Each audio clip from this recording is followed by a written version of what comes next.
ಎಲ್ಲರಿಗೂ ನಮಸ್ತೆ. ಒನ್ ಕರ್ನಾಟಕ ಜನ್ಮ ಸುದ್ದಿ 26/3/2025. ಇವತ್ತಿನ ಮುಖ್ಯಾಂಶಗಳು ನೋಡೋದಾದ್ರೆ, ಏಪ್ರಿಲ್ 1ರಿಂದ ಬ್ಯಾಂಕಿಂಗ್ ಸೇವೆಗಳಲ್ಲಿ ಮಹತ್ತರ ಬದಲಾವಣೆ ಆಗ್ತಾ ಇದೆ.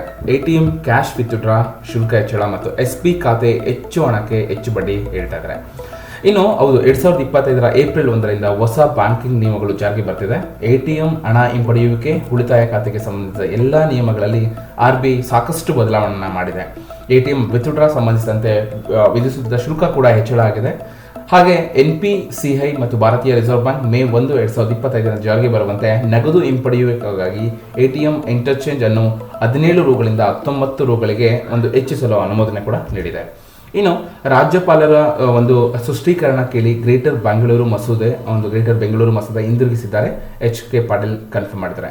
ಇನ್ನು ಬಿಜೆಪಿಯ ವಿರೋಧದ ಹೊರತಾಗಿಯೂ ಅಂಗೀಕರಿಸಲಾದ ಈ ಮಸೂದೆಯು ಬೃಹತ್ ಬೆಂಗಳೂರು ಮಹಾನಗರ ಪಾಲಿಕೆಯನ್ನು ಗ್ರೇಟರ್ ಬ್ಯಾಂಗ್ಳೂರು ಪ್ರದೇಶದಲ್ಲಿ 7 ಮಹಾನಗರ ಪಾಲಿಕೆಗಳಾಗಿ ವಿಭಜಿಸುತ್ತದೆ. ಇದನ್ನ ಸರ್ಕಾರ ಮಸೂದೆ ಹಿಂದಿರುಗಿಸಿದ್ದಾರೆ. ಇನ್ನು ಕರ್ನಾಟಕ ಅಂಚೆ ಸರ್ಕಲ್ನಿಂದ 32 ಸಮಗ್ರ ವಿತರಣಾ ಕೇಂದ್ರ ಆರಂಭ ಮಾಡ್ತೀವಿ ಜುಲೈ 1ರೊಳಗೆ ಅಂತ ಪ್ರಸ್ತುತ ಇರುವ ದೈನಂದಿನ ವಿತರಣೆಯ ಸಂಖ್ಯೆಯನ್ನು 2ಕ್ಕೆ ಹೆಚ್ಚಿಸುವ ಗುರಿಯನ್ನು ಇಲಾಖೆ ಹೊಂದಿದ್ದು, ಇದರಿಂದ ಸಾರ್ವಜನಿಕರಿಗೆ ತುಂಬಾ ಪ್ರಯೋಜನ ಆಗುತ್ತೆ ಅಂತ ಕೂಡ ಅವರು ಹೇಳಿದ್ದಾರೆ. ಇನ್ನು ಯುಗಾದಿ, ರಂಜಾನ್ ಹಬ್ಬಕ್ಕೆ KSRTC ಇಂದ 2000 ಹೆಚ್ಚುವರಿ ಬಸ್ ವ್ಯವಸ್ಥೆ ಮಾಡಲಾಗಿದೆ. ಮಾರ್ಚ್ 30, 31ರಂದು ಕ್ರಮವಾಗಿ ಯುಗಾದಿ ಮತ್ತು ರಂಜಾನ್ ಈದ್ ಮಿಲಾದ್ ಫಿತರ್ ಹಬ್ಬಗಳಿಗೆ ಗಮನದಲ್ಲಿಟ್ಟುಕೊಂಡು KSRTC ಸಂಸ್ಥೆ ಮಾರ್ಚ್ 28ರಿಂದ 30ರವರೆಗೆ ಪ್ರಯಾಣಿಸುವ ಸಾರ್ವಜನಿಕರಿಗೆ ಸಾರಿಗೆ ಸೌಲಭ್ಯ ಒದಗಿಸಲು ಅಸ್ತಿತ್ವದಲ್ಲಿರುವ ಎಲ್ಲಾ ವೇಳಾಪಟ್ಟಿಗಳ ಜೊತೆಗೆ ಬೆಂಗಳೂರಿನ ವಿವಿಧ ಸ್ಥಳಗಳಿಗೆ 2000 ಹೆಚ್ಚುವರಿ ಬಸ್ಗಳನ್ನು ವ್ಯವಸ್ಥೆ ಮಾಡಿದೆ. ಇನ್ನು ಶಿವಮೊಗ್ಗ ಸಿಬ್ಬಂದಿಯಿಂದಲೇ ಲಂಚ ಪಡೆಯುತ್ತಿದ್ದ ವೇಳೆ DYSP ಲೋಕಾಯುಕ್ತರ ಬಲೆಗೆ ಬಿದ್ದಿದ್ದಾರೆ. ಹಣ ಕೇಳುತ್ತಿರುವ ಸಂಭಾಷಣೆಯನ್ನು ರೆಕಾರ್ಡ್ ಮಾಡಿ ಲೋಕಾಯುಕ್ತ ಪೊಲೀಸರಿಗೆ ದೂರು ನೀಡಿದ್ದಾರೆ. ಆ ದೂರಿನ ಆಧಾರದ ಮೇಲೆ ಭ್ರಷ್ಟಾಚಾರ ಕಾಯ್ದೆ 1988ರ ಸೆಕ್ಷನ್ 7A ಅಡಿಯಲ್ಲಿ ಪ್ರಕರಣ ದಾಖಲಾಗಿದೆ. ದೂರಿನ ಪ್ರಕಾರ ಪ್ರಸನ್ನಕುಮಾರ್ TS 35 ವರ್ಷ ಕಳೆದ 1.5 ವರ್ಷಗಳಿಂದ ಭದ್ರಾವತಿ ತಾಲೂಕು ಖಜಾನೆಯಲ್ಲಿ ಖಜಾನೆ ಸಿಬ್ಬಂದಿಯಾಗಿ ಸೇವೆ ಸಲ್ಲಿಸಿದರು.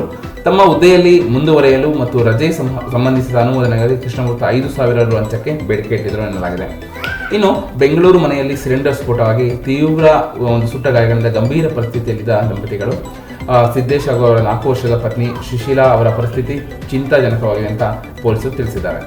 ಇನ್ನು ಅಮೆರಿಕದ ಮತ್ತೊಂದು ಉನ್ನತ ಹುದ್ದೆಗೆ ಅನಿವಾಸಿ ಭಾರತೀಯ ಜೈ ಭಟ್ಟಾಚಾರ್ಯ ನೇಮಕ ದೃಢಪಡಿಸಿದ ಸೆನೆಟ್. US ಡೊನಾಲ್ಡ್ ಟ್ರಂಪ್ ಅವರು ಕಳೆದ ವರ್ಷ ನವೆಂಬರ್ನಲ್ಲಿ ಭಟ್ಟಾಚಾರ್ಯರನ್ನು 18ನೇ NIH ನಿರ್ದೇಶಕರಾಗಿ ನಾಮನಿರ್ದೇಶನ ಕೂಡ ಮಾಡಿದ್ರು. ಇನ್ನು ಯತ್ನಾಳ್ ವಿರುದ್ಧ ಶಿಸ್ತು ಕ್ರಮ, ಪಕ್ಷದ ವರಿಷ್ಠರಿಗೆ ನಾನು ಎಂದೂ ದೂರು ನೀಡಿಲ್ಲ ಅಂತ BS ವಿಜಯೇಂದ್ರ ಅವರು ಹೇಳಿಕೆಯನ್ನು ಕೊಟ್ಟಿದ್ದಾರೆ. ಇನ್ನು ಯಾವಾಗ ಉಚ್ಚಾಟನೆ ಆಯಿತು ಆವಾಗ ಸತ್ಯವಂತರಿಗೆ ಇದು ಕಾಲವಲ್ಲ, ತಪ್ಪನ್ನು ತಪ್ಪು ಎಂದು ತೋರಿಸಿದ ಪ್ರತಿಫಲ ಬಿಜೆಪಿ ಉಚ್ಚಾಟನೆ ಕುರಿತು ಯತ್ನಾಳ್ ಅಸಮಾಧಾನ ವ್ಯಕ್ತಪಡಿಸಿದ್ದಾರೆ. ಪಕ್ಷದ ನಾಯಕರ ವಿರುದ್ಧ ಬಹಿರಂಗವಾಗಿಯೇ ಟೀಕಿಸುತ್ತಿದ್ದ ವಿಜಯಪುರ ನಗರದ ಬಿಜೆಪಿ ಶಾಸಕ ಬಸನಗೌಡ ಪಾಟೀಲ್ ಯತ್ನಾಳ್ ಅವರನ್ನು 6 ವರ್ಷಗಳ ಕಾಲ ಉಚ್ಚಾಟಿಸಿ ಬಿಜೆಪಿ ಶಿಸ್ತು ಸಮಿತಿಯಿಂದ ಆದೇಶ ಹೊರಡಿಸಿದೆ.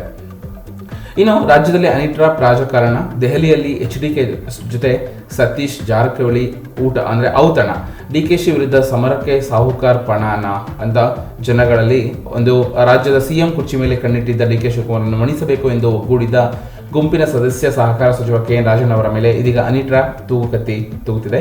ಇದೇ ಹೊತ್ತಲ್ಲೇ ಸತೀಶ್ ಜಾರಕಿಹೊಳಿ ಕೂಡ ಅವರು ದೆಹಲಿಗೆ ಹೋಗಿ ಹೈಕಮಾಂಡ್ ಭೇಟಿ ಮಾಡಿದ್ದಾರೆ.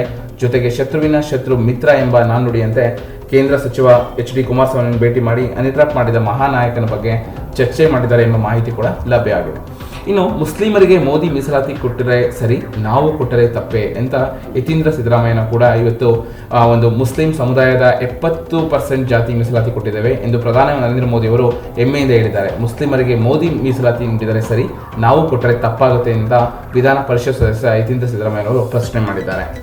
ಇನ್ನು ಸಂವಿಧಾನ ಬದಲು ಹೇಳಿಕೆ ಸಾಬೀತುಪಡಿಸಿದ್ರೆ ರಾಜಕೀಯದಿಂದ ನಿವೃತ್ತಿ ಹೊಂದುತ್ತೀನಿ ಅಂತ DK ಶಿವಕುಮಾರ್ ಸವಾಲು ಹಾಕಿದ್ದಾರೆ.